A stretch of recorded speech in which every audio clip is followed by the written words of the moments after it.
Welcome to another episode of Middle Ground with JLE L.L.C, where we treat you like family. I have another awesome guest for you, fellow Wayne State University alum and my former boss, and the educational, executive, financial, operational leadership for public and private not-for-profit educational organizations. David Houle. Welcome to the show, sir. Yeah, welcome to be here, Jeffrey. Thank you. I'm humbled. I'm humbled that you would ask me to be here, given the quality of the guests you've had on. You called it too, man. Oh, I appreciate that. God bless you. God bless you too. Tell people a little bit about yourself. Sure. I've been really had my entire career in schools, usually in the operational and mainly financial and operational side. I've been at the post-secondary level, colleges and universities. I actually graduated from the University of Detroit Mercy, or University of Detroit at the time, and worked there for 22 years. I was really ascended all the levels of management there to where I was actually VP for finance for about a year on an interim basis. I've been in those same kind of positions at other, private colleges and universities in the Tri-County area. I also have been with public schools for about 10 years, different kind of interspersed in that. So I've been assistant superintendents for finance and operations at those places. And then, of course, I was at Wayne State for about 3 years as director of custodial services. And that's when you and I got to know one another. Yeah, he was a cool boss. Well, thanks. You're a cool employee. Appreciate that. I had a lot of cool employees there. Yeah. Yeah, that's the one thing I think I missed the most. We had budgeted positions for about 180 custodians. We had about 8 million interior square feet of space that we were trying to clean every day. So in order to get any kind of quality based on ISA and APA standards, we probably needed at least another 70 or 80 custodians to get like a level, to get a level 2 or level 3 outcome. So, we were kind of doomed, given the fact that over time, for whatever reason, just with budget constraints and stuff, for whatever reason, they just made continued reductions in custodial staffing to fund other things. And money got tight. Money has been tight for every school and university. I think that's partly because of our public policy just really, we talk a game about wanting to support education and believing that education is important. But then in the same time, we took away a lot of student financial aid. Most of that, that was government funded before. Instead, we replaced that with student loans. So you've got, when I went to college, there was aid available. You could get federal grants, you could get state grants. Nowadays, kids are coming out of school, $50,000, $60,000, $70,000 in debt for an undergraduate degree. Yeah. So public policy just really hasn't, put its money where its mouth is with respect to trying to support that. So, and the same thing is true too on the public, on the secondary level and elementary level. I mean, it's the same thing. I mean, when you look at the foundation allowance for schools in Michigan, I mean, it is just nowhere near where it needs to be. And college salaries for teachers and people that work in the school system are just, particularly for entry level. I mean, it's very, very low for the qualifications and credentials that people have to have. So. Oh, wow. Yeah, I remember it was 300 when I first got to Wayne in 98 August. Yeah. Then it kind of went down. Yep. So what got you on the path to get into working in Michigan School District? Just luck, God, karma, you name it. I have to really probably attribute it most to my mom. Okay. My mom, grew up. She grew up right in what is probably now the what we call a Corktown area. She lived on a street called Beecher Street. Okay. Which was actually the service drive to to the that 475 freeway. So he came off the Ambassador Bridge, and then basically Beecher Street was the service drive, or right there. And so, she came up with rather humble means and started working really very young, and just instilled in me the importance of, getting an education. And so she started working actually at the University of Detroit, and started working there originally this was back in the 60s for, $250 a month. Wow. A month. But she was very foresighted, because she knew that they had a generous benefit so that her kids could go to school if they wanted to, and if they could get in. And so fortunately, that was something she always kind of set as a goal for me. I had been interested to be an automobile mechanic as well during that whole time. My brother and I were always very interested in automobiles. So I worked as an automobile mechanic, and I became state certified. So I did that all through high school and all through college. But before I started college, I mean, my mother said, "Well, try it. Just give me one semester." She said, "Give me one semester, and if you don't like it, you can buy a van and go to California and do it." I got you. Yeah. Oh, my girlfriend had just broke up with me, and so my heart was broken, and so I was, so I didn't know where to start. And I got into college, and I loved it. And so that's kind of where it started. And my mother always felt that, get a business degree. It's something that you can always rely on. It's something that it's sort of universal in terms of where it applies. That's true. And so that's kind of where that started. And then an opportunity popped up, working opportunity popped up at the University of Detroit. And so I went to work there in their budget office as a budget analyst, and just kind of fell in love with the work. Okay, so that trip to Cali had to be put on hold. Yeah. Now I've been out to California. Okay. Twice for conferences, but I still haven't bought my van yet, and I'm heading out that way. Okay. So, what is your title? Executive Financial Operational Leadership.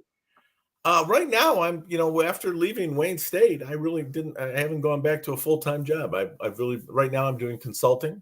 And, yeah.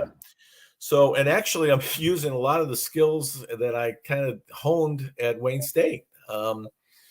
One of the things I worked on there was to use data to sort of drive, the kind of staffing levels that we needed, and to kind of better understand, and to be able to prove and to show, folks there of how understaffed we were in custodial services, and the fact that we were being asked to do an impossible job every day, given the amount of area we were trying to clean, and the amount and the demands on the part of the clients. And I don't blame the clients. I mean, they want a clean, nice environment.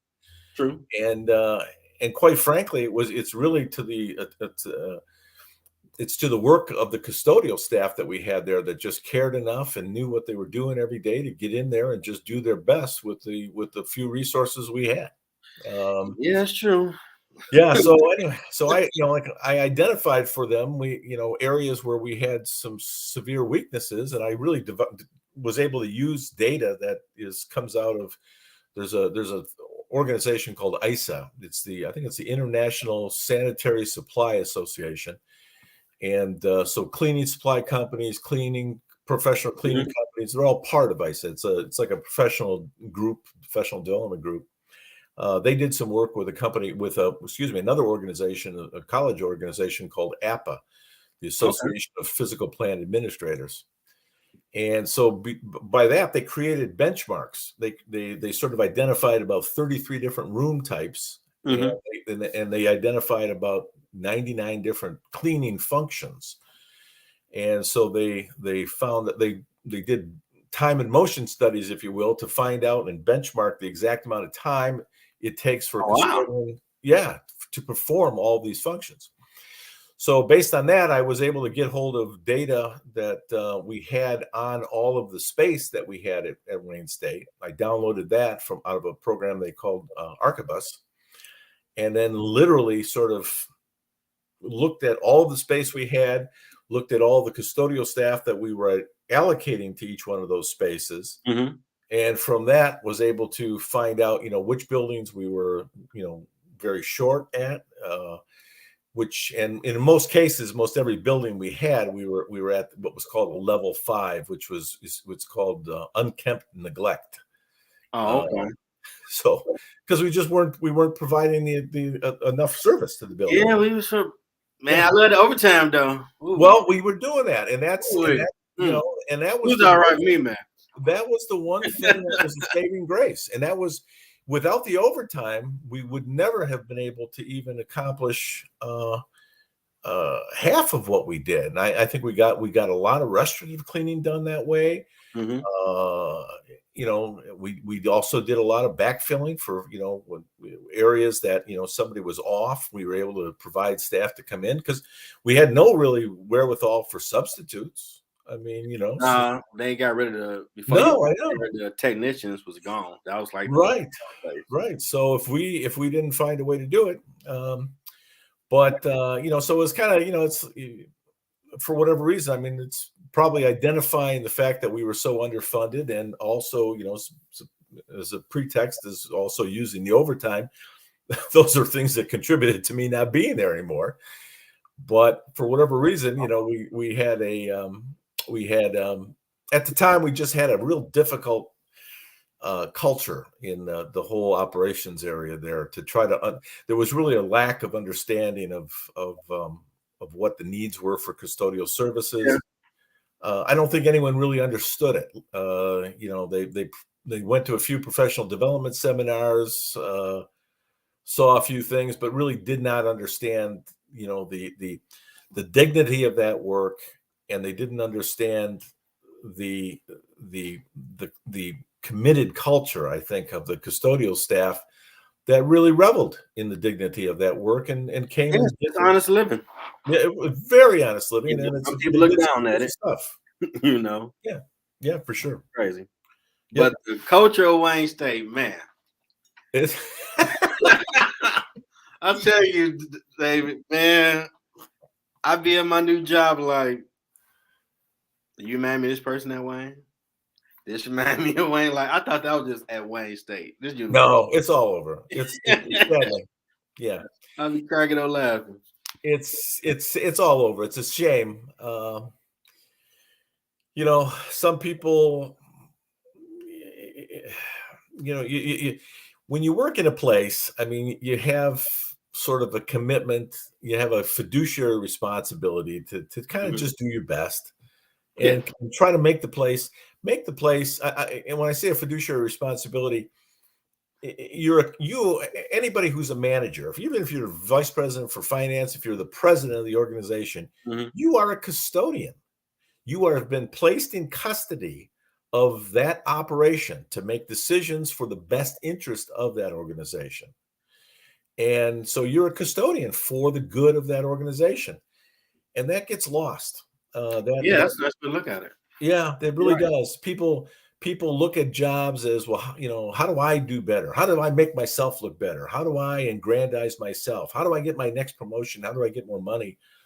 And in the process, the organization goes, the needs of the organization go right down the pot. So, yeah. I mean, prior to you getting there, it was more of a culture of people that were custodians got moved all the way up. So they understood what the university needed. Yeah. And they kind of got away from that over the years. You were one that was willing to listen if we tried to share. Well, it works better doing it this way compared to some other people. Yeah, no. Like communication, well, a lot of like, if you listen, it'll be better than what you're thinking. Because in theory, you should go in that room and knock it out in 20 minutes. But what if someone went in there and they tore it up? Mm-hmm. Ain't gonna take 20 minutes. Right. Like I remember we used to hear a lot of stuff during overtime. Well, why y'all use so much wax? When we did the natural science building.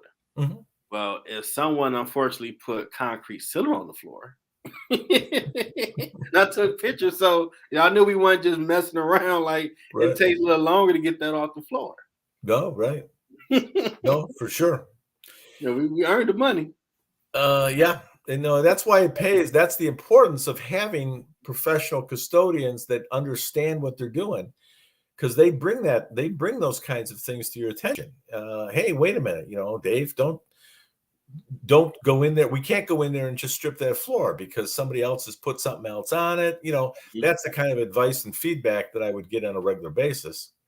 The other thing too that was a real unique experience too for me at Wayne was to develop a good relationship with the union, to try to work closely with the union. That I learned so much with that by changing and by sort of, because that wasn't necessarily the culture that I came into there. Nah, it used to be, but for a Yeah, minute it wasn't.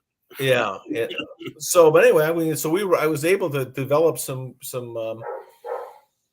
good relationships and developed a lot of feedback and got a lot of positive feedback. And I think that helped. I think that helped a lot. Oh, yeah, absolutely. I certainly learned. I learned and grew a lot in that whole process.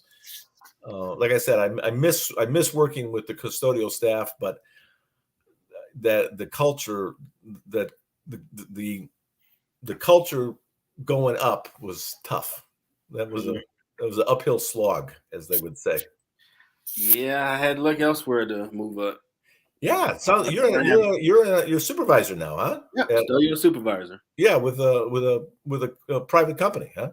Yep, SBM that worked for contract through Ford. Cool, very cool. Yeah, And it's about the same. That's just like, wow, this stuff really. I just thought it'd be so different. Like, not really. no, sadly, no. It's. I mean, I've been in much smaller operations than Wayne that are, in some cases, the culture is just toxic. Wow. Oh yeah, yeah. So,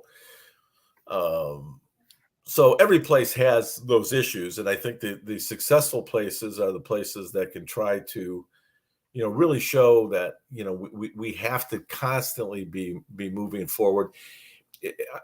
With any manager, it comes down to I think the Hebrews have a word of being a mensch. Okay.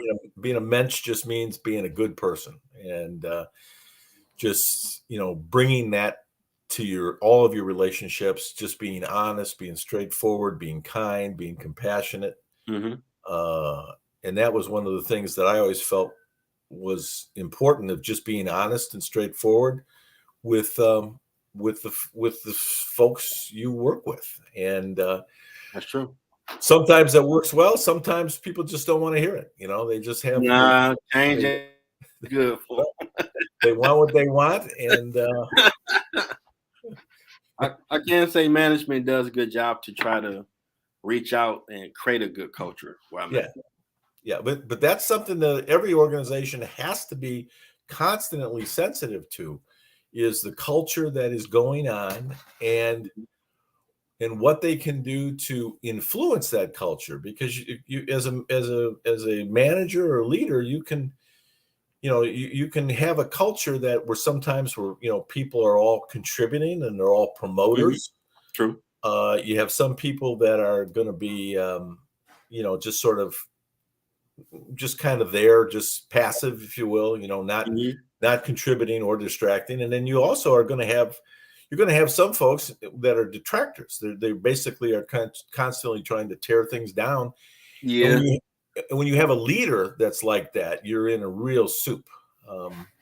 We had a couple of leaders that were in leadership positions, but the actions of the folks were really detractors. They were really bent on, and actually self-proclaimed. I mean, said that they were good at taking things apart and blowing things up, but not necessarily good at maintaining functions. And you got to be able to maintain operations. You can't just. I mean, it'd be real easy if all we were doing was just blowing stuff up all the time. And it's crazy because Illich Business School always taught, even the people that came in, good leaders create a good culture where people want to thrive and do their best. For sure. For sure. And when you have a good leader like that, then that person becomes almost a mentor. I've been very blessed to have some wonderful mentors in my life, and true. And mentorship is something, I've tried to pay that forward as much as I can as well, because that's people really need and appreciate having somebody that understands where they're at, understands the business, understands the predicaments that they're in, is supportive, and also provides some encouragement and provides some knowledge when they get stuck on something. That's true. Yeah. Like I can say my people I work with, they're coming around better now. But when I first got there, like, oh, you like the 8 supervisors we had, you ain't gonna be here long. And I'm like, okay. I heard that every day. This is what I try to do. I'm cool. I ain't here to stalk and pick on nobody. I don't get down like that. I done dealt with people like that. I ain't trying to do that. No. And I could tell for a minute some pushback because, like, well, you're gonna see what I said is what it is. Word to action will line up, and now it's better because they see, okay, he who we say he is, right? But that beginning part, I'm like, easy way. I'm not here to mess with you. No, your day to be easy and go home.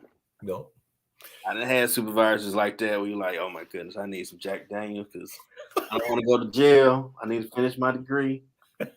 Stay focused, Jeff. Go read your Bible. And they gonna like, oh my God, Jeff lost his mind.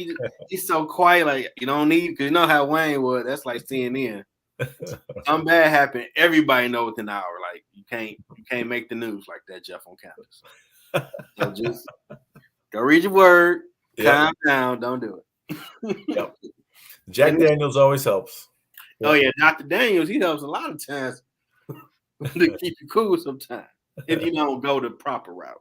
Right. Therapy, help, meditation, all the other good stuff. Right. Sometimes you want to just lay hands.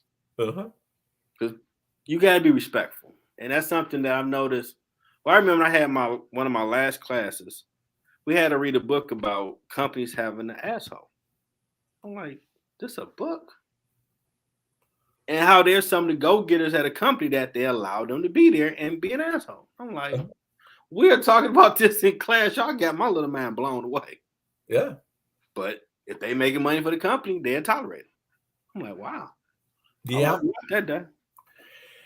Which is a problem with the profit-oriented. I mean, not that every place, there's nothing wrong with making a profit. I've spent my whole career in not-for-profit organizations, colleges, universities, all that stuff, public schools. Those are all not-for-profit. So you're there for a particular mission and you're trying to carry that mission forward on a daily basis. And so, I always looked at it as though that our work was just as important as any other. Our contributions to Wayne State were as important as any other contributions, whether it be from a faculty member or the president or whoever, because we did our part to make the magic happen, if you will, in the classrooms on a daily basis, and to be able to do to help students move through an educational trajectory and earn their degrees and start to learn the beauty of learning. I mean, you become, because what it does is, I mean, you're a perfect example. I mean, you go through that process and it just kicks off all kinds of, you become a lifelong learner. You have this constant thirst for learning new things and taking things to a new place. And I mean, you're a perfect example of just living that every day with what you're doing with your music, what you're doing with your missionary, if your ministry, if you will, your scripture devotion, your this podcast you have, just engaging folks, and plus just carrying forward, just paying forward the knowledge you have with your work with the custodial staffs every day. So, oh yeah, I definitely always let them know I appreciate them because that's one of the biggest things I saw down there that people really wanted. to be appreciated. Yeah. And Because they had been horribly neglected. I mean, they had been horribly neglected, and like I said, I don't think there was enough understanding to even realize that, and that was one of the things we tried to focus on. I had some good support as well, with the assistant directors, so we were able to start putting an emphasis on trying to at least have at least one day where we had a celebration of the contributions that the custodial staff was doing. That was pretty cool, because I would have some at the time. Oh man, there's some bull coming. Like, okay, wait a minute, you can't have both ways. You can't say management never do nothing for you, and when they do it, you still want to nitpick. Yeah, you ain't getting nothing before, so shut up. Well, like, come on now. You've been sitting up here all the time, pissing and moaning. They don't never appreciate it, and then okay, they're going to do a barbecue, whatever it was. Hot dogs, like, come on, man. It's something, right? Some people ain't doing nothing for you. You got a job, that's enough. I'm like, come on, man. Well, I can understand though if you haven't had that, and it also, if that happens just all of a sudden, you may be suspect of it. Well, what do they got in mind? We're having this little luncheon, and the guy's telling us he appreciates us. There's another shoe's gonna fall here, and just. Oh, they were straight like they Decepticons. We don't trust, like, dude. Everything ain't out to get you. Right. They actually trying to do something nice. Well, you can understand though. I mean, based on I understood, but like, but you gotta have a percentage of yourself to be open that they're trying to do something different. Yeah. Or you're just gonna come down and cause a lot. But you gotta earn that. As a manager, you have to earn that. You have to be dedicated, and you just have to understand when you're managing and leading something, you have to go in there and you have to earn that trust. And if you can't do that, then that's never going to work for you. Then you got to find some other management style. Maybe if you just push people around and boss people around, and like you were saying, the guy who's an asshole every day, and as long as he's making a lot of money for the company, hey, that's who cares. The problem with when you have somebody running around like that is that it becomes if you had a company that just had one asshole, and then you could be successful. They mutate. Right. They mutate, man. Right. But when you have a lot of other people who are decent people, and then they see this one idiot running around, and the person gets to do it with impunity. There's never any, they insult people, they're rude to people, they're just running around like a complete idiot. Yep. The other staff get resentful, and they want management to do something. I done seen it where a person be sitting here like, Jeff, man, I come in here, bust my butt, do my job, and this person ain't doing nothing and making the same amount of money. I'm like, stop thinking like that. Right. Honor God, do your job, go home, because don't turn into that. Right. And surely, they would turn into that like, you thinking about it the wrong way. You are a brand, always protect your brand. Yeah. You're in business school too much, but they teach me something, because you don't know who might be looking for a job for someone. Well, this is a hard worker my building. They might be good. You never know. Right. But if you give in to, well, they getting away with being crappy, not doing it, I'm going to do it. God could have blessed you with a job, but no, they suck now. They used to be a good worker, but now they went down. Yeah. That can happen. I mean, it's just, you're right. It's sad, but for the most part, it's if you're constantly, you got to not buy into the negative vibes that come out of some folks. You know what I mean? And some folks only see the negative, and they get this sort of grievance mentality that everything's screwed up, and nobody listens to me, and so therefore I'm not going to do anything. And then other people, if other folks start buying into that, they just bring all this negativity onto themselves, and the person that ends up paying the price is the individual. It's them. Oh yeah. Because what's going to happen when they want to get their next job? What's going to happen when they want a promotion, or when they want to go someplace else? Well, what'd you do? Oh, well, I didn't do a lot because I was just so angry all the time, you know. Mm-hmm. I Hey, used to try to do the least amount I possibly could because I was so angry because the place was so lousy, you know. Well, you I can't didn't. you can't do that. I done talked a lot of people down that someone would be doing that. I'm like, don't listen to that. You Right. keep doing what you're doing. Cause what God Right. got for you is for you. They gonna be out of here soon with that attitude. Right. Right. If You you got to keep believe that. coming and saying, I ain't screw this, I ain't doing nothing, it's gonna start showing like CSI showed that, oh, it's dusty, bathrooms that, oh, Mhm. he or she ain't did nothing, get him out of here. And they go Mhm. and they will put you up out of Wayne. You gonna work on it, they'll put you on cast. Yep. Yep. That's a fact. Yep. Now, you got a law degree. Uh-huh. What is a Juris Doctorate? What is That's that? it's a doctorate in laws. So, for instance, an MD is a doctor in medicine. Mm-hmm. A Juris Doctor is a doctorate in laws. So, if you go to law school and you finish law school, that's usually the degree that you get. Most there are a few other degrees that some law schools give, but the Juris Doctor is the most common. Okay. So I was able to go when I was at University of Detroit or University of Detroit Mercy. I was able to go to law school at night, and so it took about 5 years to do. Mm-hmm. And so when I was doing that part time while I was working full time. So you know what that's like. You gotta get out the mud. Right. For real. Yeah. So, but I had always wanted. I had always wanted to complete a terminal degree. I had always wanted to get a doctorate. And that was again.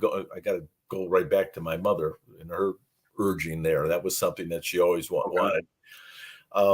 I think earlier on, I would have been interested in getting a PhD in economics and becoming a faculty member at a university. Okay.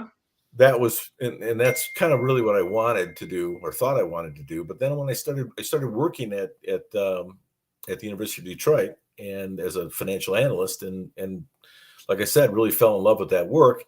And then I got my first paycheck too. I remember Wow. actually my first. I mean, not that I used to work as an automobile mechanic, so I had paychecks, but it was part-time work, and it wasn't a full-time job. And all of a sudden, Mm-hmm. I got my first paycheck for a full-time job. It's different. Oh man! And You do a little bit more. yeah, yeah. I got in the car on a Friday night when I got that paycheck, and I drove up to Northland. And Okay. I went to Hudson's. Ah, no, I remember that. Yeah, and I saw a Zenith colored television. It was a 13 Okay. inch 13-inch colored television made by Nice. Zenith, and I bought that thing home. We had never had a color television. I mean, Wow. so that was in 78, Yeah, I and was born. I Okay. brought that thing home. I plugged that in, and that was. I mean, I knew I had arrived. And the cost of living was cheaper back then, so you was Yeah, balling. right. So, and then so that so you kind of get to a point where you're just dependent then on the paycheck. So, and to get a PhD, most places wanted you full time. They want you to be a full time student. Okay. It's not something that you can really do on a part time basis because the classes are during the daytime. Mm-hmm. So most of the people that are working and get a PhD either have an arrangement where they can take certain time off during the week. Okay. The people I know that have been able to do it, there aren't really PhD programs that are like part time. I have to say that with a grain of salt. That was certainly at the time. Nowadays, I mean, they got online PhD programs all over the place. Yes. So it's a whole different world. I mean, COVID really changed. Like you can do stuff online now. Yeah. They say you can't. Right. But it's But it inflation. wasn't that way back then. So yeah, so I finished law school. I did not become a member of the bar, and just literally I took not passing the bar exam. Okay. I got a 129 scaled score. You have to have 135, and Oh, he was right there. yeah. Well, what they do is if your score is anywhere between 130 and 135, then they re-examine your exam and they regrade it, and you either get a 129 or you get a 135. Okay. Wow. So that happened twice, and because I was interested in actually becoming an advocate for elderly, to Okay. get involved in elder law, and Okay. and I would have considered doing that, but on the other hand, too, I mean, I was pretty entrenched in school finance. So, I mean, even at the time, I was, like I said, I had been VP, interim VP for at U of D. I left there to go to college, Concordia University. So I was kind of doing that anyway. So it's not like I necessarily was ready to walk away from school operations and school finance. So, Okay. but I learned a lot in law school. Law school was it was a lot of work, and it was a grind going every night. 4 nights a week, as you well know. I But did law class with we. yeah, but When you were free. I learned a lot in the process. I enjoyed it. I enjoyed a lot of it, and so I don't regret that experience at all. So. Yeah, we had a great teacher at Wayne for business law. He was a staunch Democrat, so the first 20 minutes was current affairs. Oh yeah. I was like, man, I just know his class on fire with President Trump. Like, I took it at the wrong time. I know he in there going hard about what's going on in the world. I think the whole world was on fire with President Trump. Yeah. Now, since you got a lot of finance background, why do we have inflation? Oh, well, couple different reasons. Inflation, there's two types of inflation. There's what used to be called cost push inflation, and then there's also what's called demand pull inflation. Mm-hmm. So we're having the inflation that we're experiencing right now is mostly cost push, because what's happening is, labor has gone through a very unique metamorphosis with this whole COVID thing. And we're finding, people are rethinking and reevaluating their whole commitments to the workplace, particularly in these low paid jobs. Okay. It's because that some of the expansion that we've had in the economy over the last 10 years or so has really been in low wage sort of service positions. And and those people are rethinking now. Are they going to continue to do that? So what's happening is businesses are their costs are being driven up because they're having to pay substantially more. Maybe now they're just beginning to pay what they should have been paying all along. So there may be a correction actually in the marketplace. Okay. Because when you look at, because there's so much labor has developed from companies like who's the big place you order all the stuff for? They send it Amazon. to Amazon. Yeah, I mean they employ people. FedEx employs people for deliveries. I mean, again, these are kind of low wage, low benefit jobs, but it creates a living for folks. And I think people nowadays are really at a crossroads whether they're going to continue to do that, and whether and so it's making a lot of these companies have to pay more. Even Amazon is saying, the cost of delivering is way up. FedEx sort of outsources all of their delivery stuff. They don't run their own. They have trucks that look like FedEx trucks, but they actually contract with local companies that hire drivers. And so, the benefits are dismal in a lot of those places. So again, so cost push means that your cost of production are increasing, and I think that's what we're having right now. We're seeing that in the area of meat production. We're seeing it in a lot of things that are affecting households.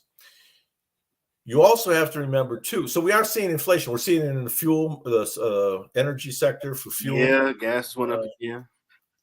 There's also a political element to make that to sort of gross about that a lot and make that seem like it's a really, really bad thing. I mean, we haven't had any inflation. We haven't had sort of serious inflation like we had in the 70s and 80s. We haven't seen any of that since then. But I'm old enough to remember that when we had inflation. We had a prime rate for for business loans, that was the interest rate up to 21%. Ooh. People that were trying to buy houses were paying 18, 19% for their mortgages. Ooh. So we've been through these periods in the past. We haven't seen them in a long time now, but we are seeing it in some sectors of the economy. The other area where the other type of inflation I talked about is what's called demand pull. And that's a situation where there's so much demand out there for something, and so many people are bidding against one another to get something, Wow. that they're pulling the price of that up. You see that a lot of times with luxury products. Again, these are people that, just have unlimited financial resources, and all of a sudden they decide that, they need a Ford GT, GT40. And, so there's so many bidders to get that the car can sell for, $200,000 almost, because it's like an exotic vehicle. Is the actual value of that car in terms of the goods and services and labor that's in it, is it anywhere near that? Probably not. But the product is so scarce, and there's so many people that are demanding it, that sort of drives the price up. So that's the demand pull type inflation, as opposed to cost push. We're having cost push right now. Okay, because I know used cars have went up on pricing because everybody. I want a used car now. Like, well, I was selling for 2, but it's 8 now. Right. You like, oh, for real? Right. And that's part of that problem is, I think, because we went through a production shortage through COVID. Yeah. And, the plants shut down, the semiconductors became something, the automobiles now are so sophisticated, and, they use so much chips for a minute. Yeah.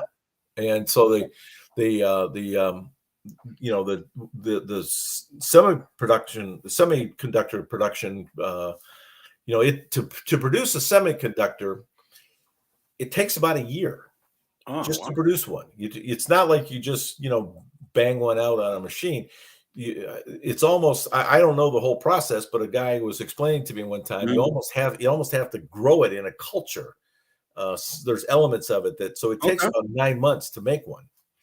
And so when these companies shut down producing semiconductors, it created this huge shortage. And it's not something that just by starting to produce them again, you can be back up and running. It's going to take quite a while for that to get resolved. I think we're moving well in that regard, but that caused new cars production to almost shut down for a while.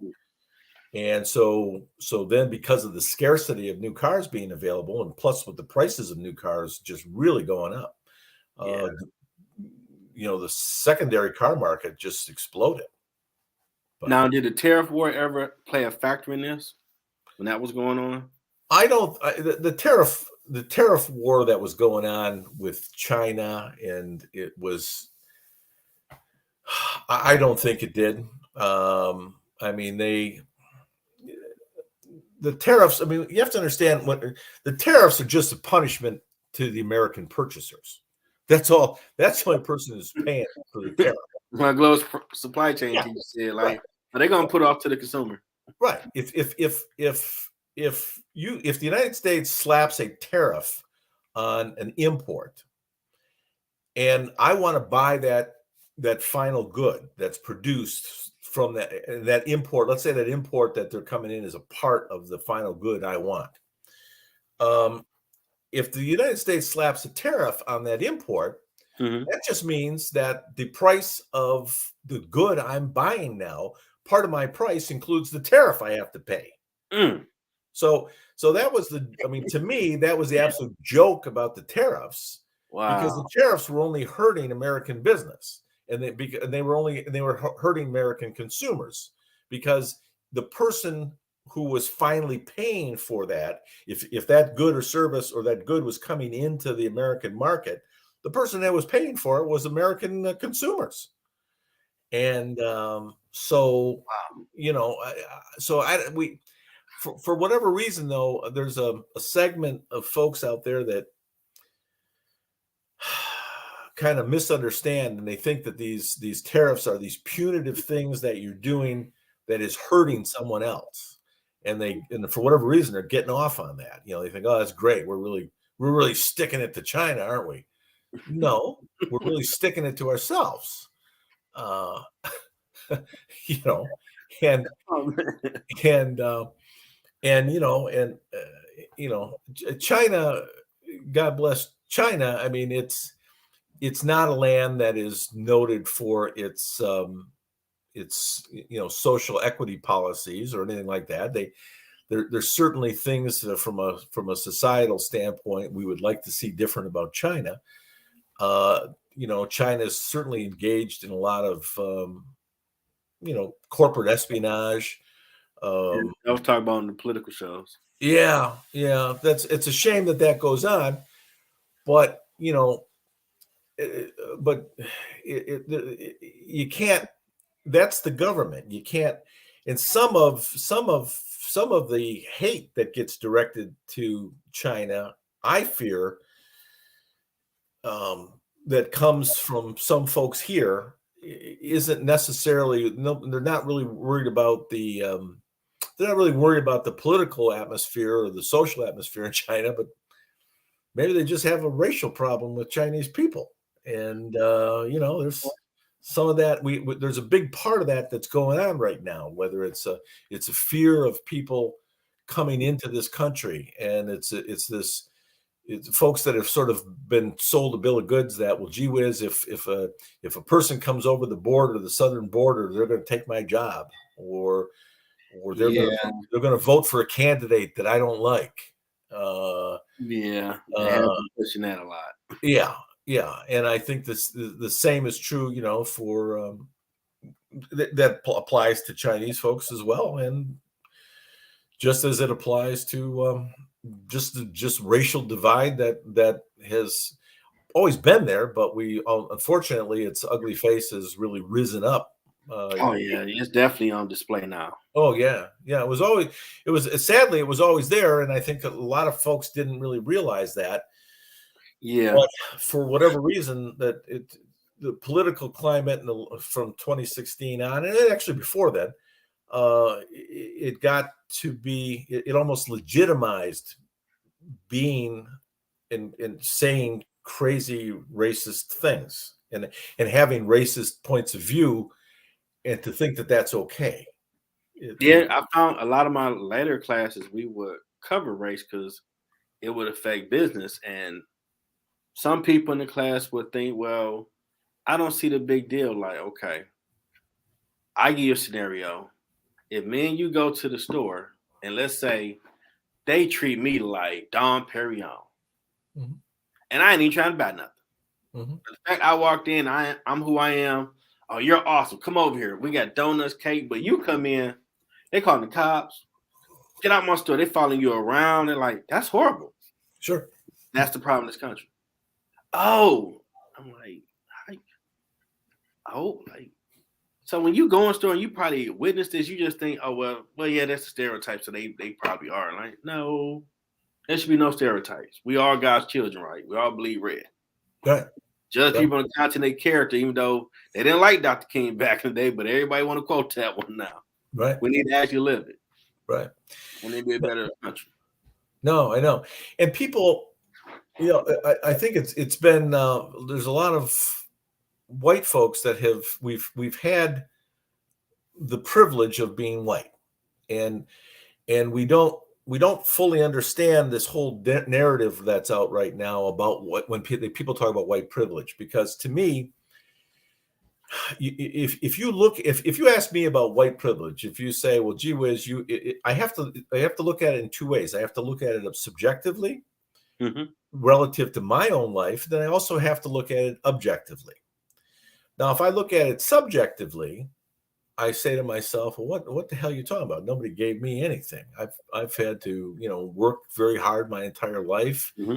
And so, nobody handed me anything.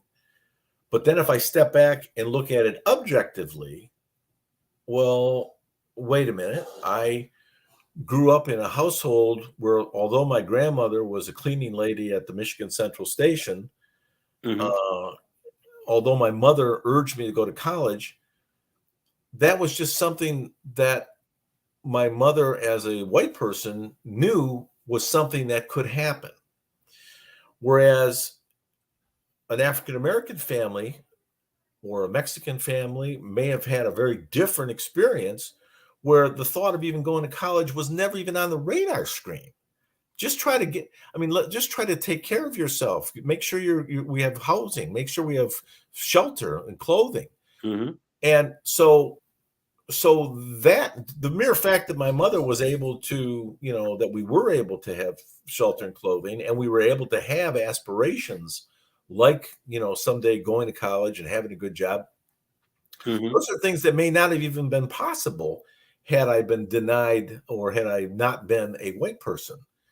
So it's not until you stop and think about that objectively, because again, everyone looks at everyone's got their own sad story, and like, I'd say, well, nobody gave me anything, so I don't see why anybody else should get anything. That's not the point. You got to look at it objectively, and you see over and over again how this racial bias just gets so built into things. There's a wonderful author, I think it's Michelle Alexander. She wrote a book a while back called The New Jim Crow. And it talks about, how even in things like policies regarding how financial aid was awarded to go to college, how some of the loans were awarded, and those programs were designed. They were designed in a way that benefited white folks and discriminated against African-American people. So even the means, the ways that people could even begin to try to afford going to college, those systems were rigged so that they weren't fair. And and just you'd have to be. You'd have to be. I don't know how in this society you can't see how systematic racism has been, but there are people that will want to believe that that's not the case, because it supports an entire political base, that, and if that political base gets disenfranchised, face it, the Republican Party is out of business, because they're at a point now where they rely on a base of folks that are sort of used to a grievance politics, and they try to they're trying to justify. We just had the Republican Party the other day. What they say, those people were the people that attacked the Capitol. Yeah, the Capitol. They were part of a discourse. They were exercising their right to discourse. I heard that more than Joe. Like, my wow. God, what the hell? Like, wow, it's that's like interesting. What so you basically go after and attack people, threaten to hang the vice president, and that's discourse, is what the Republican Party thinks that is. So you got to. So it's important. That party has no choice at this point, because they have to keep pandering to that base, or otherwise they will never win another election, because that's a big part of their electoral base. Yeah, they're gonna have to at some point reset. We as human beings have to insist that it would be reset. And but I don't think. I don't see any. We're going to have to get this Trump thing out of our system. We're going to have to understand. People are going to have to point out the fact that these people actually tried to engineer a coup in the United States of America, and we can't. And they came very close, and they almost succeeded. Yeah, that is so terrifying. Wow. To think that could have happened, but it did, and we're just finding out more and more about that every day as the January 6th committee keeps doing their investigations. And right now, the Republican leadership, the RNC, is going to do everything possible to stop that committee. If you look at next round of in the fall, the next round of voting for Senate and congressional candidates, we got a razor thin margin in both the House and Senate at the federal level, and I think it's possible that we may lose the House. Yeah, midterm is going to be important. It really will be, and that's why everyone's got to stay engaged in that, because because the first thing that the Republicans are going to do is put an end to the January 6th commission, because they don't want that truth out. But there's ugly truth there that we need to know. And there's a lot of good conservatives out here that hopefully start stepping up and take the reins. Yeah. It's just different opinions of Democrat, Republican. It shouldn't be what we're dealing with right now. Right. I mean, there were many great. I mean, there was many great Republicans. I mean, that the Republican Party. I mean, it's unfortunately, after the Civil Rights Act in the 60s, I mean, Lyndon Johnson said it himself. He says, "We just lost the South forever," and that's what happened. Basically these crazy, these opinionated racists, if you will, that were part of the Democratic Party before, they got angry and moved over to the Republican Party, and then out of that grew this whole other base of Trumpists that we're dealing with now. And the thing that frightens the hell out of me is I was watching some historical programs on the start of the Nazi Party, and the similarities of what was going on in Germany.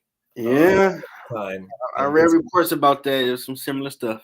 No, it's terrifying of how the similarities between what was going on and how Hitler was able to use a bunch of disenfranchised youth in Germany who were very, very upset after the beating they took in after World War I.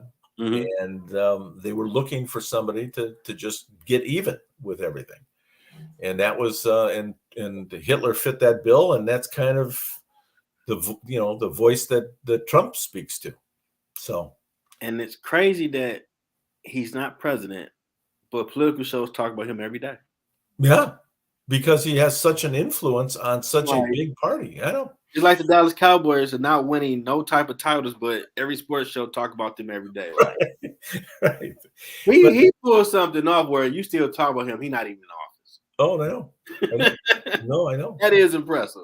It's well, yeah, but it's for any sober-minded individual, the very foundations of democracy were shuttered. I mean, this whole experiment that America is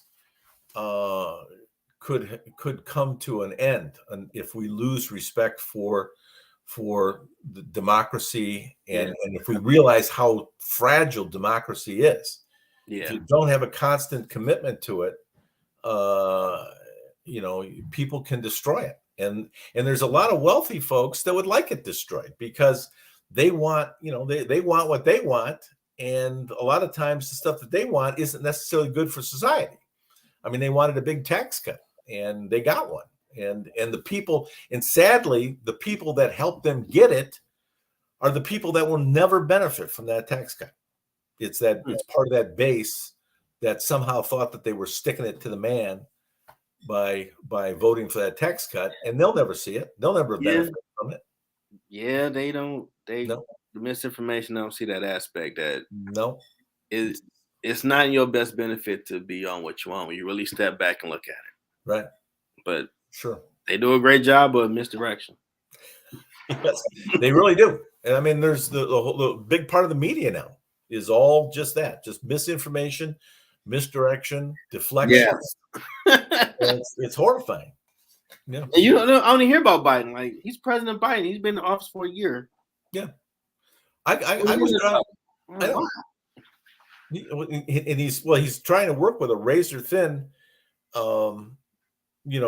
majority in the Senate. I mean, I'm shocked on people not just voting stuff through. I ain't see that coming. No, they'll hold up everything. I mean, that's the same thing that President Obama had. I mean, he couldn't get anything through the Senate. Yeah, Republicans, I respect. Oh, we in power, we're gonna push it through. Get on board. Democrats, people don't be about that. Like, oh no, that's too much in the budget. I ain't with it. Like, no, you might not have control again. Right.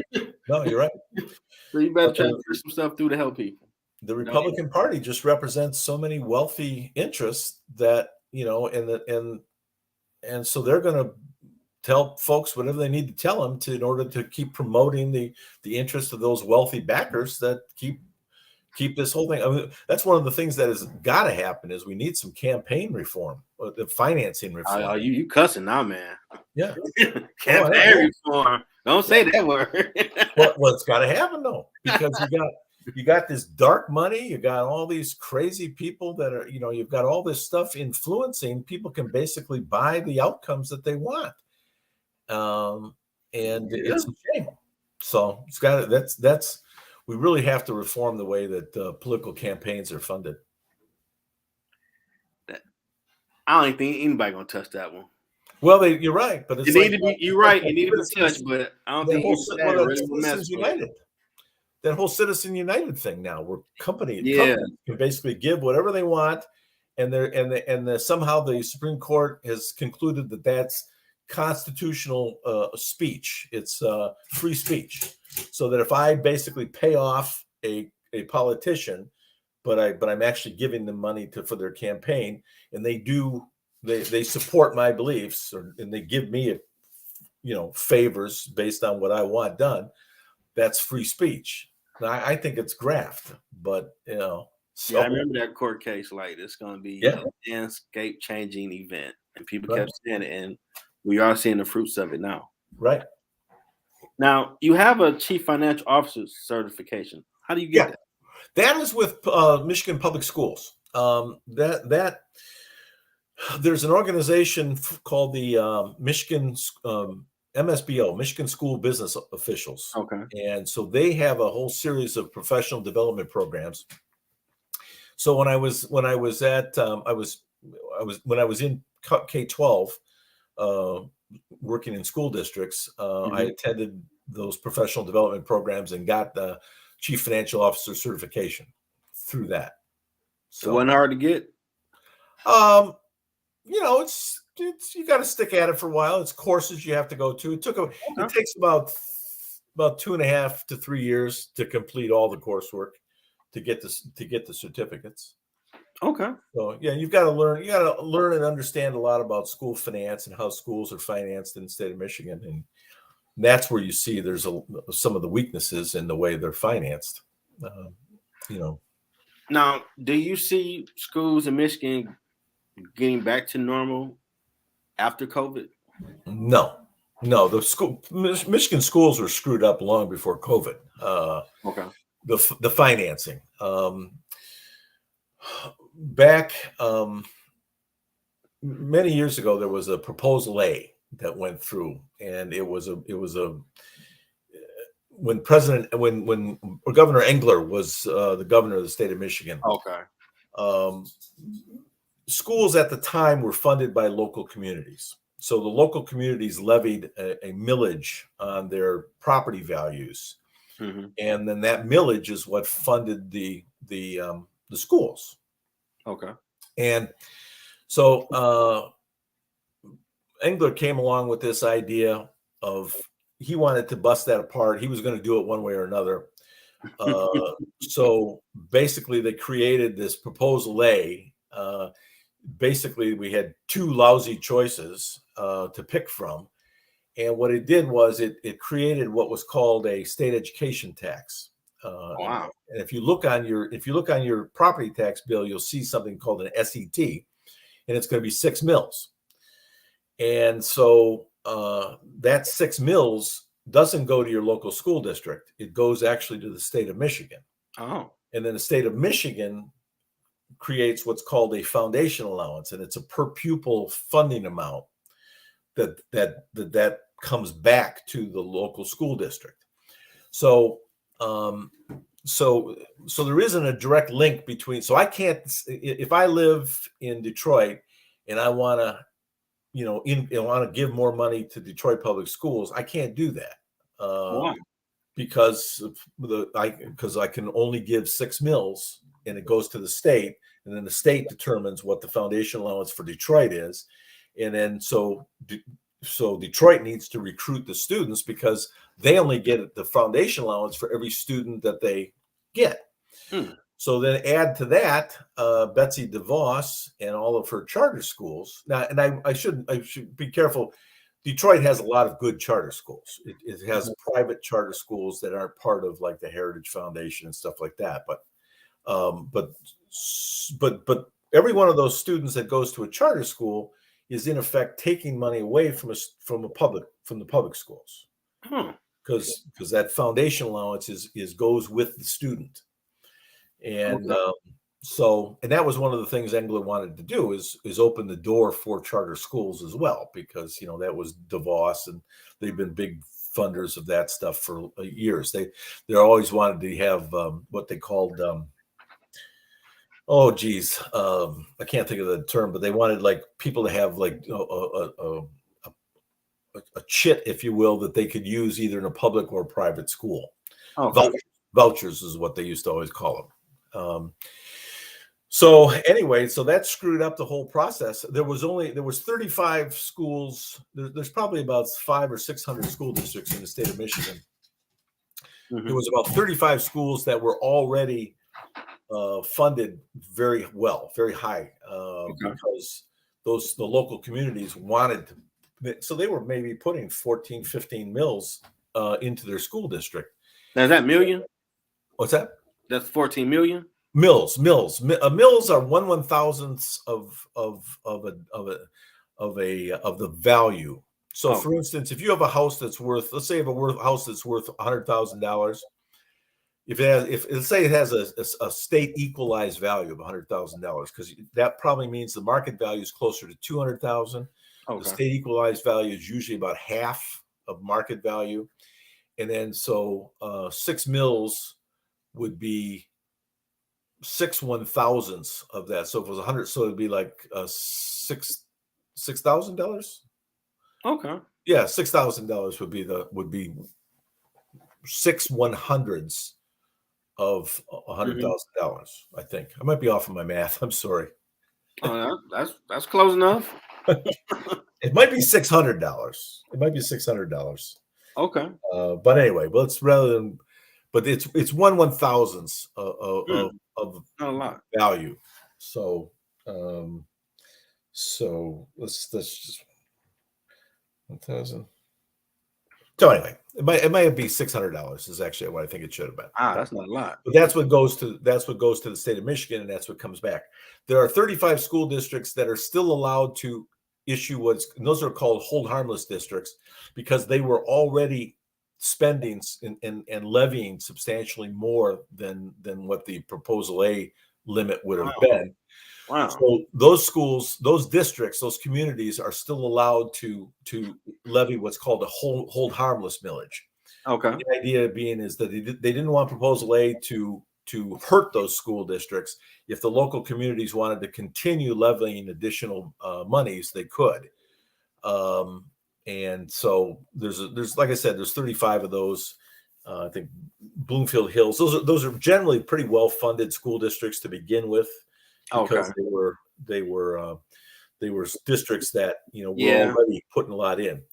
The millages that we see that are still local are going to be capital campaign millages. So millages for building things and for taking on debt. So local schools might they'll ask for a millage to be done, because they want to renovate buildings, or they want to build a new school building, and that all comes. Those are all things that are still things that can be levied locally, and there's a couple of other small millages that are usually done at the county level. For special purposes. And I think those millages don't exceed more. They can't really exceed more than, I think, a mill. But those are for like sinking funds and special improvement funds, or funds dedicated specifically for special education. Oh man, you definitely give them drop some knowledge, man. I know how this game go. Like, dang, really? $600 ain't no money. Yeah, well, what the hell? Part of the problem is that the the amount that we're levying, see the school, the state has a school aid fund, and that fund is funded partly with the state education tax. Mm-hmm. It's also funded in good part by the extra 2 mils that got added, extra 2% that got added to the state sales tax. When I was a kid, state sales tax used to be 4%. Okay. And then as part of this whole Engler deal, the state sales tax went to 6%, and the extra 2% goes into the state school aid fund. Oh. Now, people always talk about the lottery. Oh, the lottery's funding your education. The lottery's funding your education. The lottery does fund education. The profit off the lottery does fund education, but it's about, I think it's less than 5% of the total school aid fund. So it's a very, very small piece. Wow. It just doesn't generate that much revenue. Wow, that's horrible. Yeah. Well, last question I have for you to ask everybody. What advice do you have for someone trying to find their purpose? You'll find it. Be confident.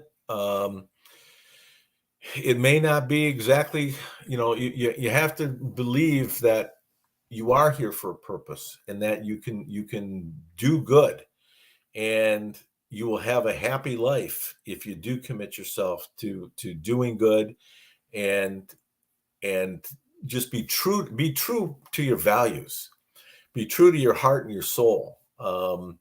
You might see somebody making money and doing something that looks easy,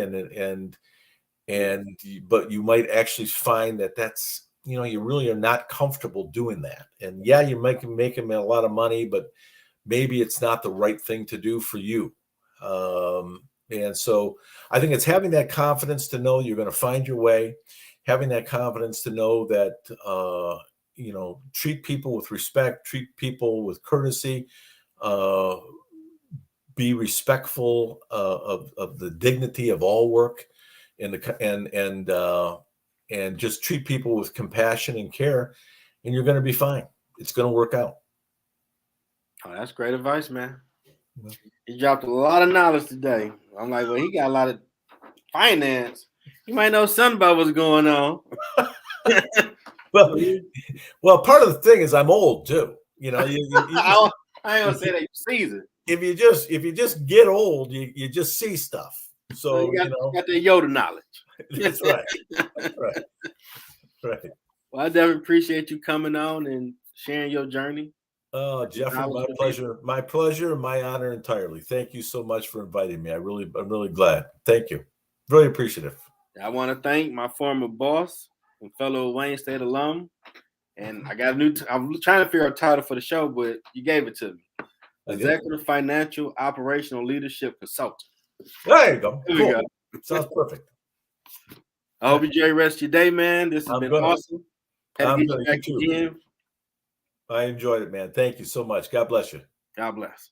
All right.